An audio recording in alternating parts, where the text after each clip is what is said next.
Welcome to National Parks Traveler, where we explore the national parks and the issues that involve them. Those who have ascended to the presidency of the United States are products of the environments in which they were born, raised, and educated. Their early experiences in life usually have had a significant effect on how they manage their presidency and subsequent policy and programs developed under their watch. Lyndon Baines Johnson is a fitting example of that. His presidency was guided in full measure by his upbringing, his personal experiences with poverty and shame, and his observation of racism and hate. This is Kurt Repenchek, your host at National Parks Traveler. This week, the Traveler's Lynn Riddick begins a two-part series on the unique LBJ National Historical Park, which offers the most complete picture of any American president. Guided by park official Brian Vickers, Lynn takes us through the site's two distinct districts, the Johnson City District and the LBJ Ranch District, to learn about Johnson's compelling cradle-to-grave story and the forces that shaped his life. Interior Federal Credit Union is pleased to offer members up to $500 in closing costs with a new home equity line of credit. Now is a great time to apply for a rate of 3.25% APR before they jump up. Take advantage of low rates and a great deal at interiorfcu.org. Membership is required, equal housing lender. We all aspire to leave a legacy of good, right? One way or the other, our parks and public lands are all of our legacies. Join Wild Tributes for the Parks community with apparel that pays tribute to where legacy roams. Together, we can and will make a difference for the parks. Join us at wildtribute.com. The Everglades Foundation, the only organization whose sole mission is to restore and protect America's Everglades. Learn more at evergladesfoundation.org. For the cries of pain and the hymns and protests of oppressed people have summoned into convocation all the majesty of this great government, the government of the greatest nation on earth. Our mission is at once the oldest and the most basic of this country: to right wrong, to do justice, to serve man. Johnson City, Texas is a small town about 50 miles west of Austin in the heart of the Texas Hill Country. It's the birthplace of Lyndon Baines Johnson, the 36th President of the United States. Lively restaurants, wineries, antique stores, and the old Blanco County Jail line its main street and Courthouse Square. But naturally, the biggest draw here is the LBJ National Historical Park, for it is here, along the Pedernales River, where LBJ was born, spent his formative years, and ultimately retreated after his presidency. Lyndon Johnson was a complex man, thrust into what he called the awesome burden of the presidency under tragic circumstances, the assassination of John F. Kennedy. He stepped up to the task with monumental leadership skills, an obsessive work ethic, political shrewdness, and an unwavering commitment to bipartisan solutions to racial and social inequities. Many historians believe that LBJ would have been solidly ranked as one of the country's three most consequential presidents of the 20th century, along with Theodore and Franklin Roosevelt, had it not been for his administration's gross mismanagement of the Vietnam War. An unwinnable conflict that ultimately led to the death of nearly 60,000 American soldiers, created a great divide among Americans and a deep distrust of federal government that lingers today. LBJ has been described as manipulative, insecure, bold, intelligent, compassionate. The word flinty also describes him, meaning a hard and unyielding person. And a fitting description, too, given that the Spanish word for flint rock is pedernales, which is coincidentally the name of the river that runs through the LBJ Ranch.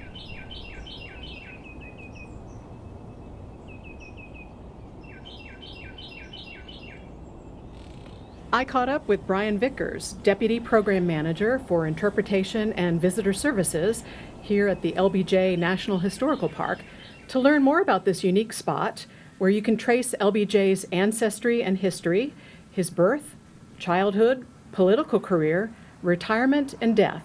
Hi, Brian. Welcome to The Traveler.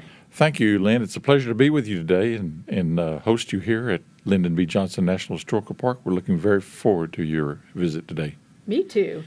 Well, first of all, there are two units here at the park, the Johnson City District and the LBJ Ranch, which is about 13, 14 miles away. That's correct. Yeah, two different units, two different districts, as we call them. The Johnson City District includes our main park headquarters and our main visitor center.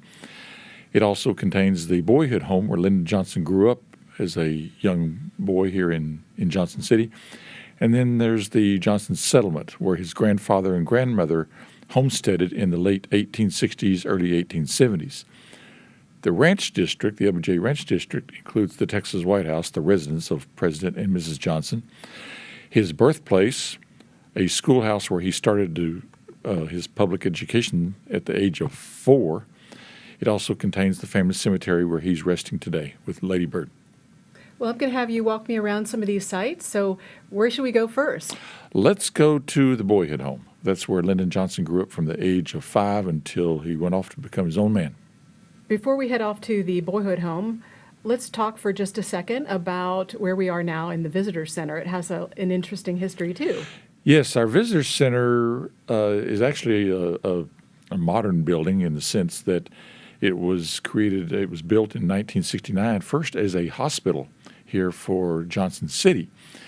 And then in somewhere in the early 90s, the hospital district went away, and the Park Service bought this building and converted it into our park headquarters. All of our administrative functions are taken care of in the back area. And then we have our main visitor desk area up front where we invite visitors to stop in and get information on what they can see and do in the park, get maps, see some exhibits in our exhibit hall there, and just get an orientation on what they can do throughout both districts of the park. And that's where we're at in the visitor center at this time.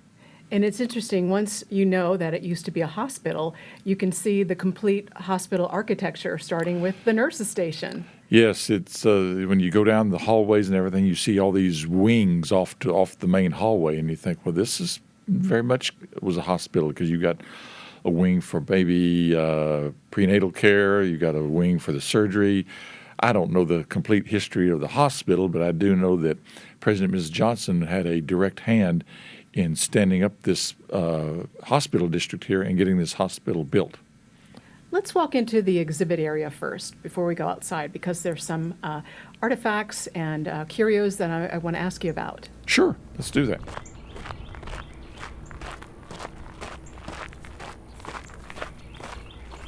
So we walked into the visitor exhibit area, and it's small, but I can already tell it's jam-packed with information.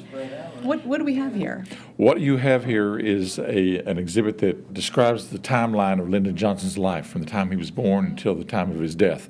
And that's exhibited along one wall, his complete timeline of what he did, where he was, and what was going on in the world at that time, all the way from World War I through, of course, World War II, the Vietnam War, and his post-presidential years, his retirement years at the LBJ Ranch. And then we have exhibits along the other wall that really kind of showcase his major legislative accomplishments while he was president. It cites some examples of over 1,000 bills that he pushed through Congress during the 5 years he was president. And they're grouped by topics such things as the environment, foreign affairs, poverty, health, consumer protection laws, education. And that's what we have principally here in the exhibit hall at the main visitor center. And one thing that caught my eye immediately was this suit that was worn by LBJ.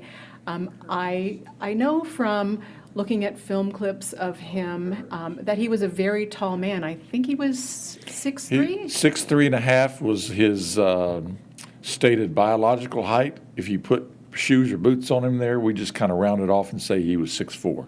Indeed, a very tall man. And when you look at the suit, you really get the impression of how how big he was, how tall, how much stature he had. And that was a key part of he used that, he leveraged his stature as part of his persona in his ability to influence people and wield his persona over them and get them to do what he wanted them to do. Right, there's lots of photos and film of him just sort of leaning down, talking into someone's face, and he was definitely a close talker. Very much so, and that was all part of the style of getting what he wanted out of people. Very much so. So tell me about this. It appears to be a desk, but when you look at it closer, it's a picnic table with the presidential seal in front of it. What was this all about? Lynn, this table is the actual table where he signed the landmark education bill that was titled the Elementary and Secondary Education Bill of 1965. He did this right outside the school building where he started his formative years of learning at the age of 4 before he was really eligible to go to school, out there at the LBJ Ranch, not far from his childhood birthplace. And the point he made at this table with his teacher, who he had invited back to sign this landmark legislation. That photo there was a teacher of his? Yeah, that was the lady who was the teacher for grades 1 through 8 at this one-room country schoolhouse called the Junction School, right there in the park today at the LBJ Ranch. But it was about a quarter of a mile from where he was born. And that's her pictured here, Catherine Diedrich Loney. And when he signed this bill with her present, he said, "No bill that I will sign or ever sign will be as important for," and I'm paraphrasing here, of course, "will mean as much to all of American society." When he was asked by one of his biographers what he was most proud of as president, what he had accomplished when he was writing his memoirs, many people expected him to say his advances in civil rights. But he said, "I'm most proud of my advances in education because that affects every segment of society, not just minorities. Certainly, education helps minorities, but that education bills that he signed and pushed through indeed affected every segment of society, even today." And he knew that education was a way to lift people out of poverty. Yeah, he said he quoted his mother as saying, "Education is the passport from poverty." So let's leave the visitor center and go see what's on the grounds here. Absolutely.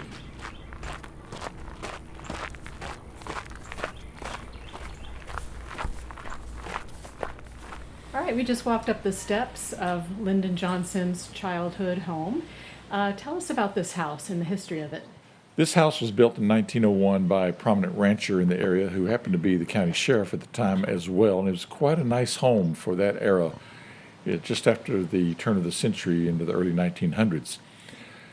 The house was sold to Sam Johnson Jr., Lyndon Johnson's father, in 1913. At that point, Sam Jr., I'm just going to say Sam from this point on, he moved the family from Stonewall, out near Stonewall, where Lyndon Johnson was born, moved the family here into Johnson City, and they took up residence here in this house. And it was considered one of the nicest homes in all of Johnson City. It had lots of features about it that made it inhabitable during the hot summer months here in Texas, with lots of windows and lots of doors and lots of cross-flow capability for the air. And his mother entertained here. His father conducted business from here. So it was a very, the years that Lyndon Johnson spent here were very, very consequential for him in terms of the way he viewed the world in a very small, poor town, living in a rather nice house at the time. And the house remained in Johnson family possession until he donated it to the National Park Service again in the late 60s after he had left office as our 36th president. It's very beautiful. It's very Texas. How would you describe this architecture? Well, some people said it's got a little Victorian flair to it, and that is correct. It's got real shutters on it. It's got a roof cap that looks like Victorian architecture or accents. It's got a little courtyard.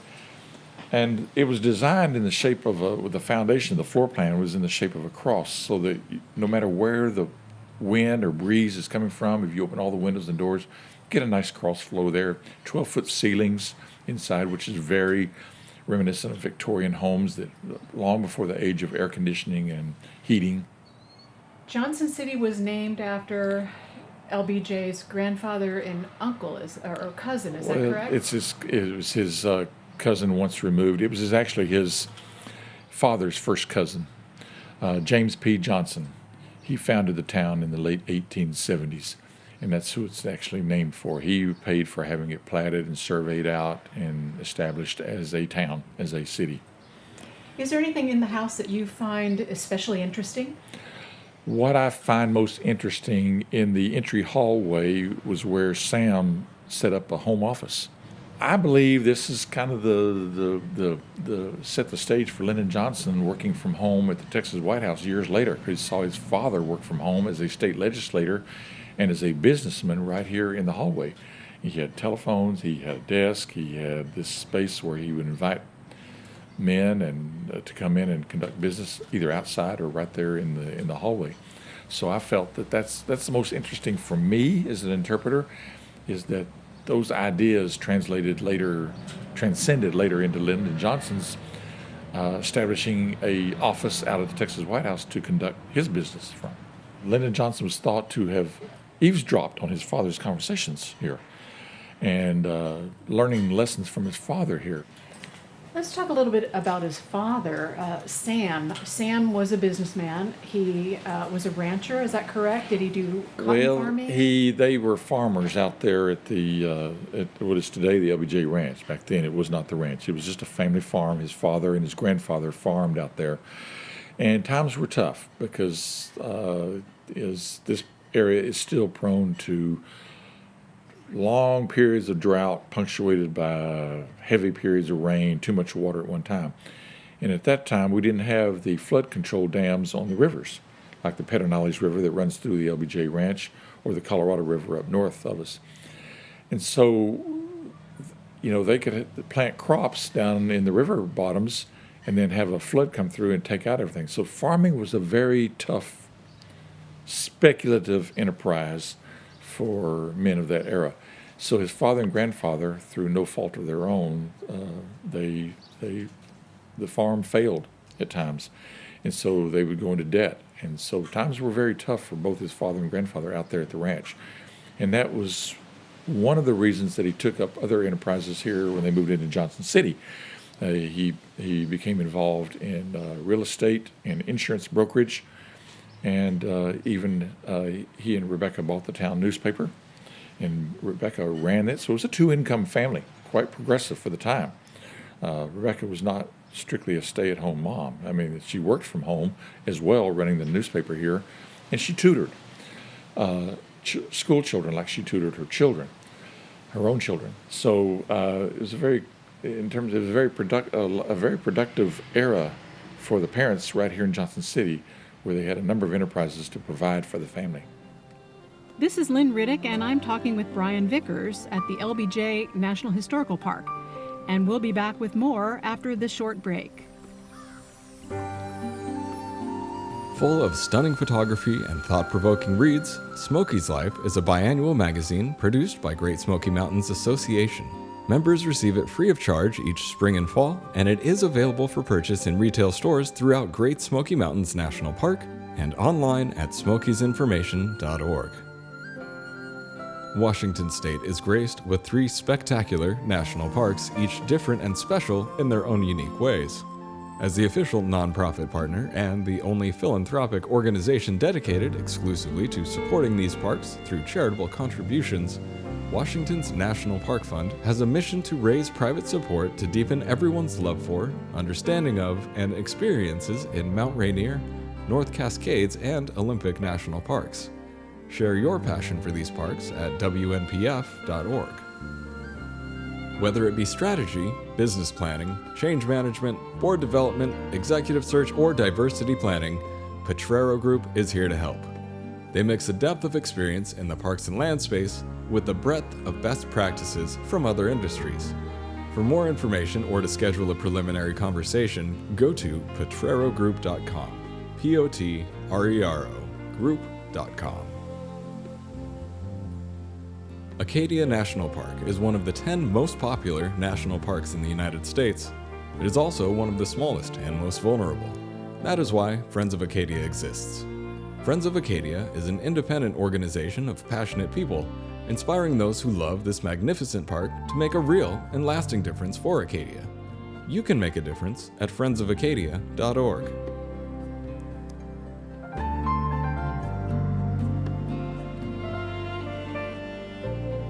This is Lynn Riddick, and I'm back now with Brian Vickers at the LBJ National Historical Park. So what do we know about LBJ's relationship with his father?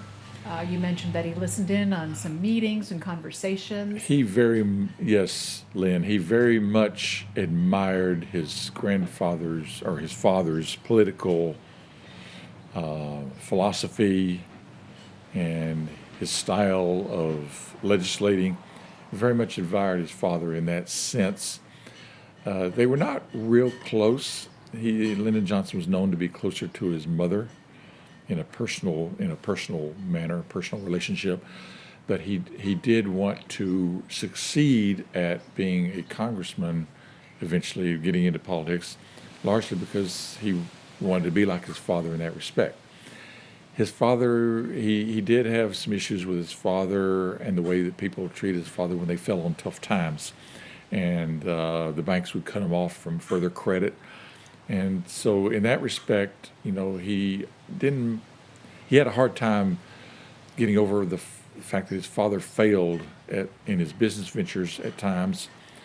And he swore that he would learn a lesson from his father and his grandfather in that respect and be a better businessman himself, and it proved true. So that was the lesson which is a very important lesson he took from this place here in Johnson City as well.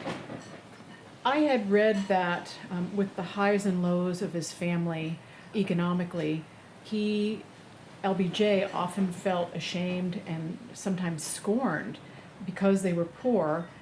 And then also he taught in Cotulla, Texas. His first job was a teacher in Cotulla, and the students there were very poor. And these experiences, his working with those students, his seeing what his mom and dad were going through with finances, really informed his views about poverty, hatred, racism, and shame. And those all fueled his domestic agenda as president. Yes, very much so. And that led to him declaring war on poverty years later during his presidency. And Lyndon Johnson saw all this firsthand as a child, and it shaped him to do something. Everything he wanted to undertake was to improve somebody's life somehow. It was an effort to improve people's lives at the very basic level so they can enjoy their lives and not have to be so concerned about tomorrow. And yes, he took that with him, and he always felt like people looked down on him even as president. But I think that fueled him to try harder and do more and always keep pushing and pushing and pushing to improve people's lives, because it reflected back on what he was most concerned about himself. Ending racism, ending poverty, affording education, just making life better on a day-to-day basis with the provision of electricity and running water and better roads. That to him, that was just basic human needs that every American deserved, and he was determined to see that through. He had an abundance of empathy. Yes, very much so. That was one of the things that made him that endeared him to the people around here when he was a congressman. Bringing electricity here is that people say, well, he grew up without electricity. He grew up without running water. He knows what we feel and suffer daily. And he was very popular as a state legislator and as a senator with his constituency because he was of the people.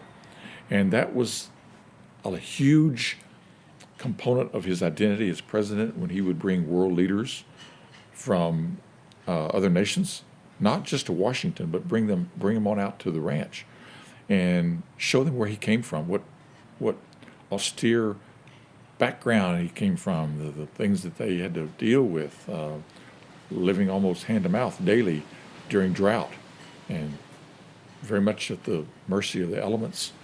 And that was, and then he would showcase that, see where I came from and what I've become. It's just through hard work that I was able to do this. He seemed to have been just as down home as they come. He was. He often would he would often compare himself to the East Coast Ivy Leaguers and talk about how he was so much different from them. And that was just a way of contrasting his style, his homespun style of you talk to people, you communicate with them, and you can reason things out on a personal level. All right, well, let's take a walk to the next stop. Let's go down to the Johnson settlement and walk through there. Okay. Hi, how are you?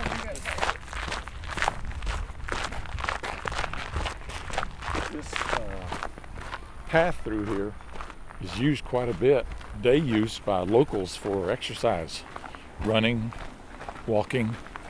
So we get a lot of local use out of this trail through the Johnson settlement.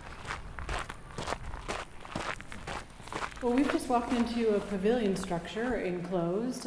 Tell us what's in here. This is what we call the event center because we can hold, there's a sizable room here where we can hold meetings and conferences and training sessions for park personnel.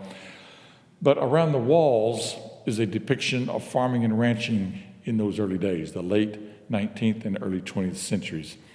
And when you look at these, you can get a sense of what Lyndon Johnson's father and grandfather had to deal with in terms of drought, tough life, tough terrain, poor soil to grow crops on, to range cattle on. And that's what you see around here in the development of the area in the true Old West. What are we looking at here? What is this called? We're looking at a panel with Lyndon Johnson, a close-up of his face. He's got the stereotypical cowboy hat on, a checkered shirt. And one of my favorite quotes is underneath that portrait-like photo of him, wherein he says, "A president does not shape a new and personal vision of America. He collects it from the scattered hopes of the American past." And that speaks to the way that his psyche, his understanding of America's past and how it can lend itself towards shaping a new future for America. So down here it says he was our last frontiersman president. We had a few presidents from the West and from the Midwest and all that, but he was the last one frontiersman who grew up in a pretty hard life. Texas was still considered a frontier state when he was born, even though it was the 20th century, early 20th century. And he was the last president to come from such a austere background, dealing with the hardships of youth and his young adulthood, and carving out a living and a means of providing for his family here. So the attitudes and the practices of the families back then very much had an effect on how he viewed the world and how he spoke, how he put his arm around people and persuaded them, and how he conveyed a sense of, let's do this the right way. So I found it interesting when you look at LBJ's political resume that he had credentials for the presidency that really no one else has had. He became a U.S. congressman, then a U.S. senator, then Senate majority leader, then Senate minority leader, vice president. I had those backwards. So He was the minority first and then the Senate majority leader second. Then he became vice president, then president unelected, then an elected president in a landslide, and then a president who opted not to seek a second full term. That's unique, and that's an understatement. That he had 10 years as a congressman, and he was very popular with his constituency because he brought electricity here, he improved their daily lives, he ingratiated himself with his constituency in this small congressional district here in Central Texas. That set him up for understanding the legislative process and he honed his political skills when he became a senator. He was a senator for 12 years, and during that time, half of it was spent as a leader in the Senate. As you said, Lynn, he was the Senate minority leader, then the Senate majority leader. And Robert Caro, one of his foremost biographers, penned one of his books about LBJ, calling it Master of the Senate, because Lyndon Johnson was able to work the system to get so much done when he was the Senate majority leader. He worked across the aisle with both Republicans and Democrats and helped push a lot of things through Congress that a man of any less character probably would have failed at, just because of his forceful personality. And you need to do this because this is what's right to do. And that set him up for the presidency in the Great Society, where he just carried on that ability to get things done with the Great Society, 1,000 bills in 5 years. Now, I've mentioned that 1,000 bills in 5 years once before in our visit here. Here's where I'd like to put that into context. There was only one other president in the history of the United States that was able to pen 1,000 bills into law, and that was Franklin Delano Roosevelt. He had 12 plus years to do that. Lyndon Johnson did comparatively the same volume of work with 1,000 bills in 5 years. So that gives you a sense of his ability to push and push and push and get things done, get people to agree on things. Lyndon Johnson would not have succeeded in getting those 1,000 bills had he not been able to get along with people in the opposite political party, because he generated consensus and partisanship, and bipartisanship. And he was very much a believer that we can reason this out and do what's right for America. You know, he would often say, it's the right thing to do. And so, talking about the legislation, just to review a few of the pieces that he passed during his administration: the Civil Rights Act of 1964, the Voting Rights Act of 1964, the Immigration Act of 1965, the Medicare and Medicaid Bill of 1965, fair housing after the death of Martin Luther King. So some of these significant bills really are still felt today. Those are the big landmark bills, and that's what most people truly find remarkable about him, is that he was able to do things that for years had stalled out and never saw progress. During Truman's presidency, Eisenhower, and John F. Kennedy, getting those civil rights bills of 1964 and the Voting Rights Act of 1965 passed, huge successes. 100 years in the making from the time the last civil rights bills had been passed in Reconstruction, 100 years previous. Medicare, going back to, the Social Security Act that Franklin Delano Roosevelt pushed through Congress, it wasn't complete without, a health system, universal health system that was through Medicare and Medicaid. Those bills alone, those civil rights bills and the social welfare bills, would set him apart from lots of different presidents.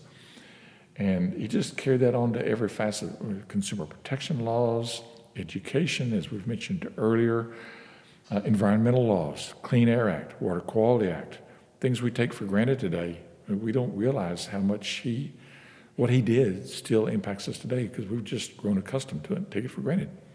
He wanted everyone to have a safety net in this country. Yes, whether they wanted it or not, he wanted them to have it. My first job after college was as a teacher in Cotulla, Texas, in a small Mexican-American school. Few of them could speak English, and I couldn't speak much Spanish. My students were poor, and they often came to class without breakfast, hungry. And they knew, even in their youth, the pain of prejudice. They never seemed to know why people disliked them, but they knew it was so, because I saw it in their eyes. I often walked home late in the afternoon after the classes were finished, wishing there was more that I could do. But all I knew was to teach them the little that I knew, hoping that it might help them against the hardships that lay ahead. And somehow you never forget what poverty and hatred can do when you see its scars on the hopeful face of a young child. I never thought then, in 1928, that I would be standing here in 1965. It never even occurred to me in my fondest dreams that I might have the chance to help the sons and daughters of those students and to help people like them all over this country. But now I do have that chance. And I'll let you in on a secret. I mean to use it. This is Lynn Riddick, and I'm talking with Brian Vickers at the LBJ National Historical Park. We'll be back with more after this short break. The Blue Ridge Parkway Foundation is the primary nonprofit fundraising partner for the Blue Ridge Parkway. It is made up of people who have a deep love for this majestic road and want to ensure that its natural beauty and the experiences it offers endure for generations to come. Show your appreciation at brpfoundation.org. The Grand Teton National Park Foundation is a private, nonprofit organization that supports projects that protect and enhance Grand Teton National Park's cultural, historic, and natural resources. By funding initiatives that go beyond what the National Park Service could accomplish on its own, Foundation donors improve the visitor experience and provide benefits to the national park system for decades to come. See their successes at gtnpf.org. The Yosemite Conservancy helps visitors connect with Yosemite through adventures, volunteering, and the arts. It's the only nonprofit dedicated to supporting Yosemite National Park and funds grants to improve trails, restore habitat, protect wildlife, and inspire the next generation of nature lovers. Learn more at yosemite.org. This is Lynn Riddick, and I'm back now with Brian Vickers at the LBJ National Historical Park. Okay, so we've walked over to the homestead area. Is that what you would call this? It is a homestead, and that's the way I refer to it often. Typically, it's called the Sam Johnson cabin, dog trot cabin, because it is a dog trot construction, and I can explain what that means. But this is the original cabin. It's been restored a couple of times, but it is the original structure here at the Johnson settlement, the homestead of his grandfather and grandmother in the late 1860s, early 1870s. You know, a dog trot cabin is actually two structures with a common roof with a breezeway in the middle. And that's what they call the dog trot, is the middle. That's where the dog would lie in the hot summer days with the breeze blowing through there. And that's where people would set up their rocking chairs and sit there in the breezeway.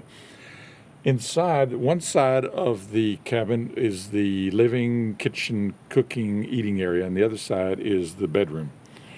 And that was by design. You didn't have your sleeping quarters in the same area where you had the cooking and all that going because of the smells and the heat and all that.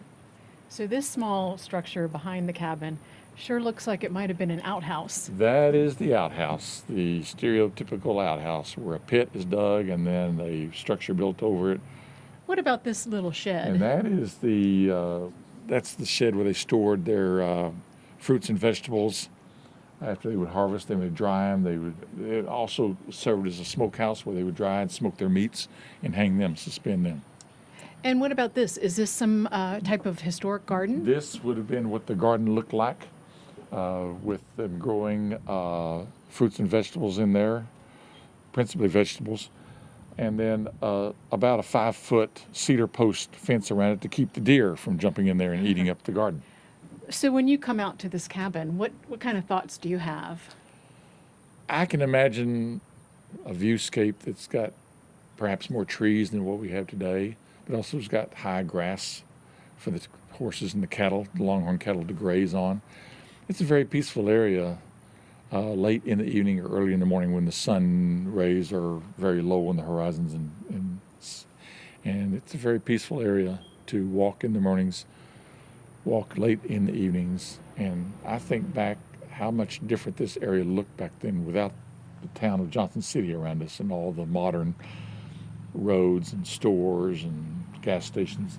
It's a very peaceful area even today, but even more than I'm thinking, boy, it must have been very peaceful to live here back in those days.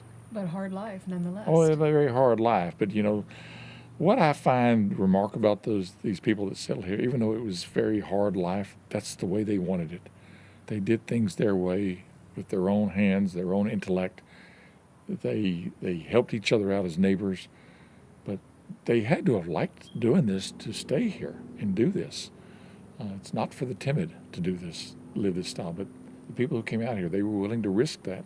His grandfather was very much a man who took risks with the cattle business, and that's what he loved, that's what he wanted, and Lyndon Johnson learned from that. He very much adopted his risk-taking nature from his grandfather. His grandfather did that with cattle enterprises, taking longhorns up to the Kansas railroads.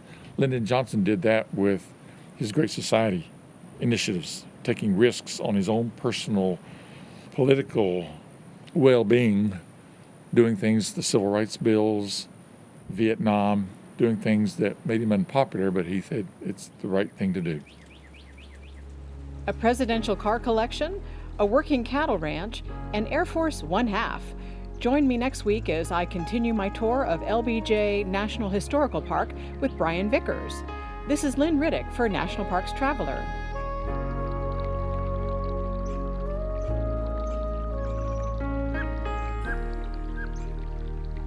That's our show for this week. We hope you enjoyed it.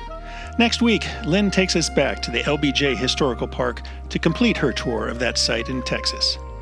In the coming weeks, the Traveler will be launching a series of silent auctions to both raise money for our nonprofit news organization and to offer you some unique experiences and items in and from the National Park System. Our first item will be for lodging at the Eco Tent Complex at Flamingo in Everglades National Park, along with a boat tour from Flamingo. Keep an eye on the Traveler for your chance to land this experience. For the Traveler, this is Kurt Repenchek. See you in the parks. The composers and musicians at Orange Tree Productions have created a unique collection known as the National Park Series that has grown to include more than 30 CD titles. Composed against the backdrop of a park's sounds of nature, these musical scores will connect you with these beautiful places and take you there, at least in your mind. This collection is the #1 selling National Park audio series in the world and provides the background music for National Parks Travelers podcasts. Visit them at orangetreeproductions.com. Editing and production work for the National Parks Traveler podcast is done by Splitbeard Productions. You can learn more about us at splitbeardproductions.com. National Parks Traveler is a 501c3 nonprofit media organization that provides daily editorial coverage of national parks and protected areas. Traveler's coverage is made possible by reader and listener donations. Visit nationalparkstraveler.org.